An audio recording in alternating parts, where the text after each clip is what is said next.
Il vous est probablement déjà une fois arrivé qu'une personne vous manque de respect d'une manière flagrante ou subtile. Mais, bien que cela vous ait profondément affecté, vous n'aviez pas su trouver les mots pour vous défendre, ou l'astuce adéquate afin de regagner le respect que l'autre venait de vous faire perdre à ses yeux, ou aux yeux des autres. Il est vrai que nous avons tous des expériences différentes, mais tout au fond de nous, qui que nous soyons, il existe un certain ego ou une certaine dignité, pour lesquels nous serions prêts à tout, afin de pouvoir les préserver. Et cette dignité, à chaque fois que vous vous faites manquer de respect, d'une quelconque manière que ce soit, se voit grandement touchée, et peut nourrir en vous une haine tellement grandissante, qui au fil du temps pourrait vous consumer de l'intérieur.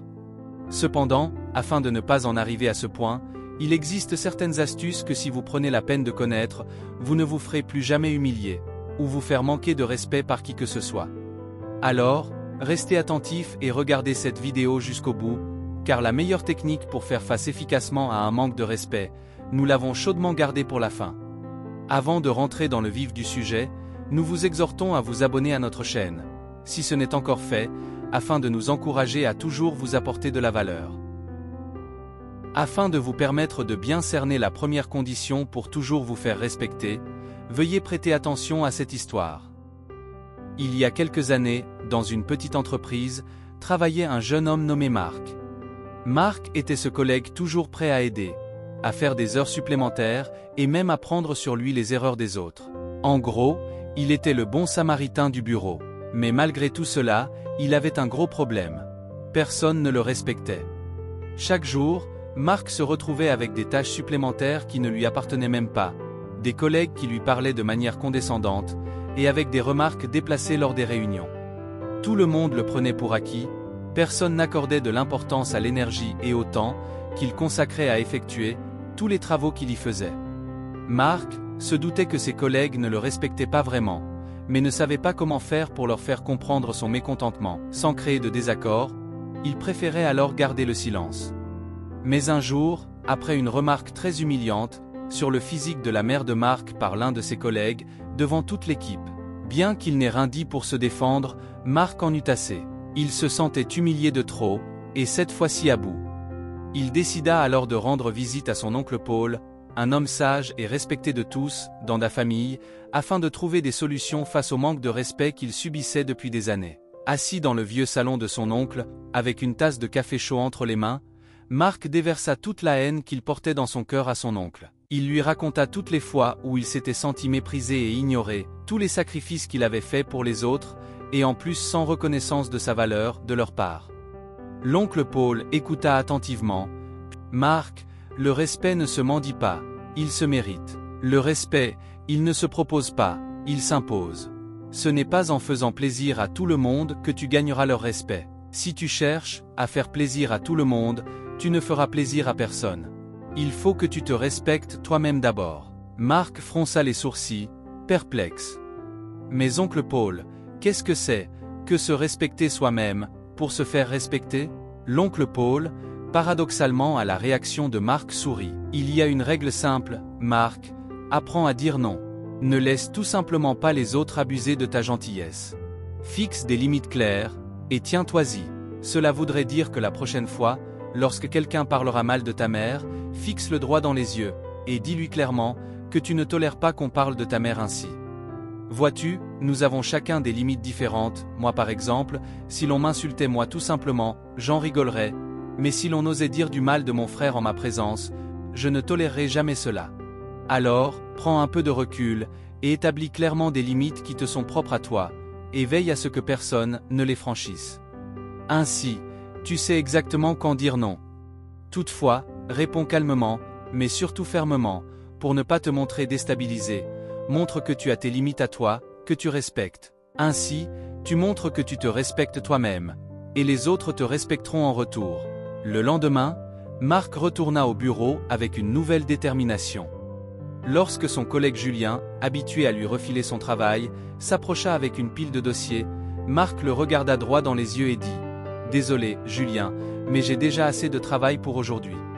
Tu devras t'en charger toi-même. » Julien, surpris, ne sut quoi dire et s'éloigna en marmonnant. Plus tard, lors de la réunion hebdomadaire, le directeur fit une remarque sarcastique à propos de Marc. « Oh Marc, tu es vraiment notre héros du quotidien. J'espère que tu as un super pouvoir pour gérer toutes ces tâches que tu prends toujours sur toi. Parce que franchement, personne d'autre ici ne semble vouloir faire le travail à ta place. » Cette fois, Marc prit une grande respiration et répondit calmement. « Je comprends que vous veuillez faire passer ça pour de l'humour, mais je préfère être clair. J'apprécie l'esprit d'équipe, mais je n'accepterai plus de prendre en charge les tâches des autres en plus de mon propre travail. À partir de maintenant, je me concentrerai uniquement sur mes responsabilités. J'espère que cela clarifie la situation. » Le silence qui suivit était palpable. Pour la première fois, ses collègues le regardaient d'un œil différent. Au fil des semaines, Marc continua sur cette lancée. Il n'hésitait plus à dire non quand c'était nécessaire, à fixer, et à ne laisser personne franchir ses limites, puis, à répondre calmement aux remarques déplacées. Peu à peu, les gens commencèrent à changer leur comportement envers lui. Ils lui parlaient avec plus de respect, et même le directeur semblait avoir plus de considération pour ses opinions. Marc avait enfin compris comment se faire respecter. Il s'agissait de lui-même se respecter, de connaître ses limites et de ne point laisser les autres les franchir. C'était une leçon précieuse, apprise à travers les conseils de son oncle et son propre courage de changer. Nous venons de voir la première condition pour se faire respecter à travers l'histoire de Marc. Se respecter soi-même, en connaissant ses limites et en sachant dire non, lorsqu'elles sont franchises.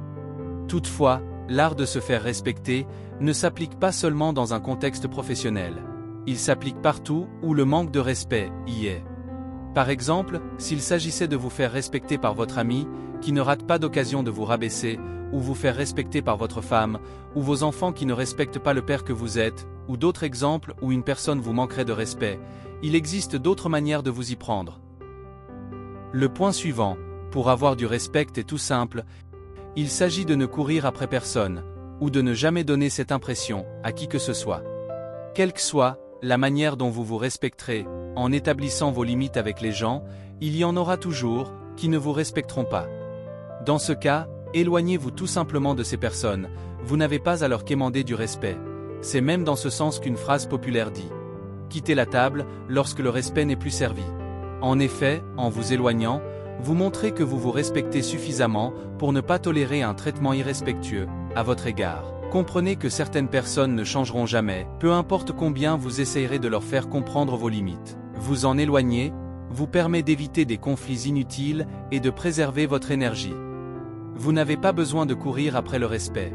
Il vient naturellement à vous lorsque vous vous respectez vous-même et établissez des limites claires avec les autres.